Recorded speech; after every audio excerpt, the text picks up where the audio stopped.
오늘 말씀은 참 이상한 말씀입니다. 왜냐하면 예수님께서 이 무화과 나무를 저주하시는 장면이기 때문입니다.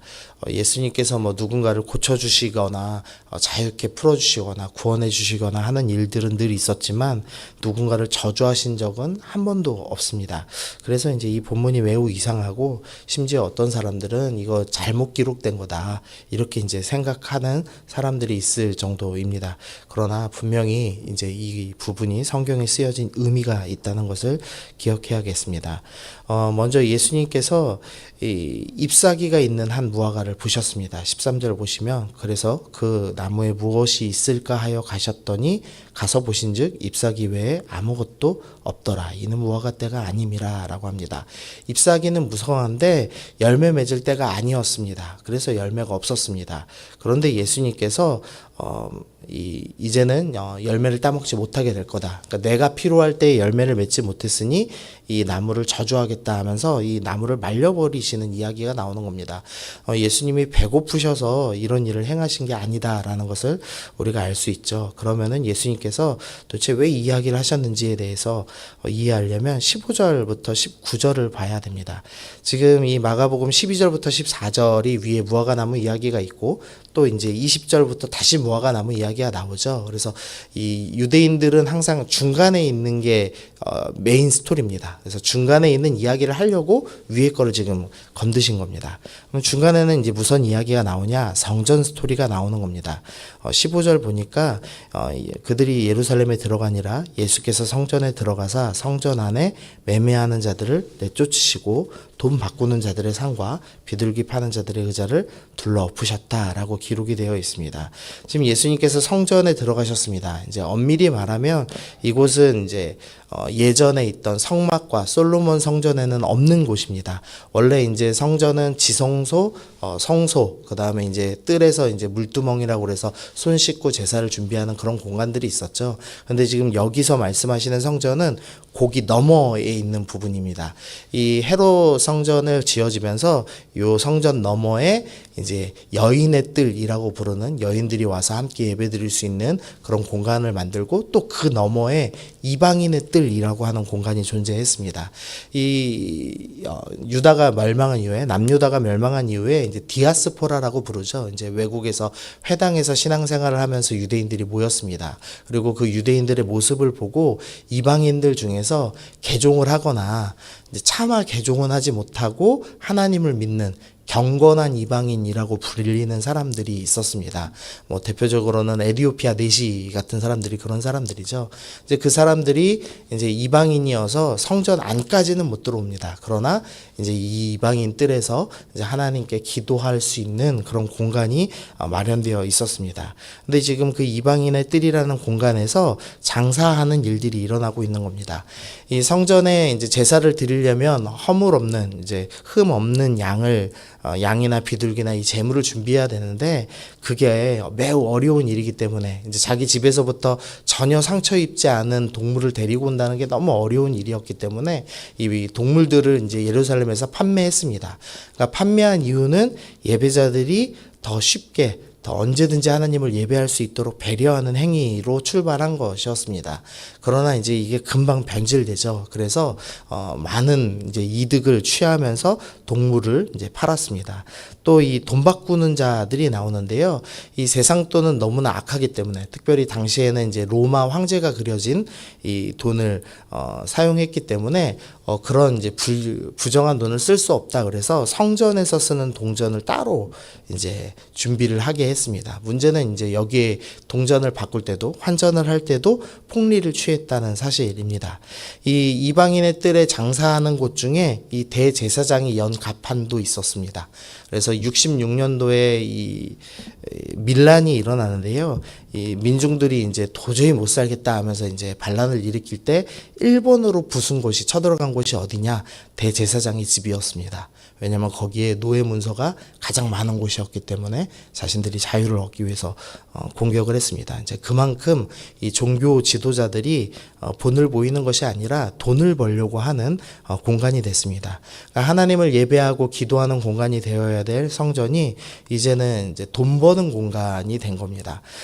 한국 교회도 이제 그런 좀 어려움들이 생겼죠. 이제는 마치 기도하는 공간, 예배하는 공간이 아니라 더 헌금을 많이 받기 위해서 이렇게 저렇게 구조를 만들어내는 모습을 보고는 합니다.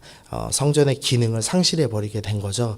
그래서 17절에서 예수님께서 뭐라고 말씀하시냐면 이 집은 만민이 기도하는 집이라 칭함을 받아야 하는데 이제는 강도의 소굴이 되었다라고 얘기합니다. 더 이상 이제 성전은 예루살렘 성전은 기도하는 집이 되지 않았습니다. 특별히 이 가장 연약한 영적으로는 가장 연약한 이방인들이 기도할 수 있어야 하는 이방인의 뜰이 장사꾼들이 그러니까 이 종교적으로 힘 있는 사람들이 돈 버는 공간이 된 거죠. 교회는 늘 연약한 자들이 와서 예배 드릴 수 있도록 공간을 내어주어야 합니다. 그러니까 중직자들이 불편하고 초신자들이 편한 공간이 되어야 합니다. 근데 어느새 중직자들만을 위하고 수익을 위한 공간이 돼버린 겁니다. 쉽게 말하면. 그래서 예수님께서 이제 성전은 그 기능이 완전히 끝났다라는 설명을 하시는 겁니다. 그것을 무화과 나무에 빗대서 너희 성전이 겉에 볼 때는 입이 무성하여서 그럴싸해 보이지만 사실은 기도의 열매를 전혀 맺지 못하는 곳이 되었으니 이제는 저주하여 말라버리게 하겠다. 이제 이렇게 말씀을 하고 계시는 겁니다. 그래서 이제 20절 보니까 아침에 지날 때 무화과 나무의 뿌리채 이제 말랐습니다. 이제 성전도 이렇게 마르고 멸망하게 될 것이다라는 이제 말씀을 하신 거죠. 근데 이제 문제는 기도의 집이 이제 망했으니 이제 어떻게 기도해야 하냐 이게 이제 문제죠. 그래서 이제 예수님께서 갑자기 이제 기도에 대한 말씀을 하시는 겁니다. 먼저 23절에 보니까 내가 진실로 너희에게 이르노니 누구든지 이 산더러 들려 바다에 던지라 하며 그 말하는 것을 이루어질 줄로 믿고 마음에 의심하지 아니하면 그대로 되리라. 기도가 얼마나 힘이 센지 너희가 지금 눈으로 확인했다. 산을 들어서 바다에 던지라고 하면 그대로 된다. 이게 무슨 말이냐면 지금 예루살렘 성전이 산에 있는 성전이죠. 그리고 이 고대 근동에서 바다는 악이 나오는 곳입니다. 근데 지금 거룩한 산을 들어다가 악이 있는 공간에다가 놔서 이제 성전의 기능을 상실하게 하셨다라는 설명을 하고 계시는 거죠. 내가 이제 성전을 이렇게 말라버리게 한 것, 성전이 더 이상 이제 기능을 못하는 강도의 소굴이 됐기 때문에 망하게 한 것처럼 기도는 이렇게 힘이 있는 거다. 여전히 기도의 집이 없다고 그래서 성전이 없다고 그래서 너희가 기도 못하는 것 아니다. 그러니까 너희는 여전히 기도해야 된다라는 말씀을 하고 있는 겁니다. 그래서 24절에서 무엇이든지 기도하고 구하는 것은 받은 줄로 믿고 너희는 여전히 기도해야 된다라는 겁니다. 근데 문제는 이제 이 예수님께서 이 무화과 나무 저주한 것을 볼 때 마치 이제 악한 것들을 저주하고 심판하는 기도만 해야 될 것처럼 생각이 됩니다. 그래서 제자들한테 25절에서 너희가 서서 기도할 때는 아무에게나 혐의가 있거든 용서하라. 그리하여야 하늘에 계신 너희 아버지께서도 너희 허물을 사하여 주시리라. 그러니까 너희의 기도가 심판의 기도만 돼서는 안 된다.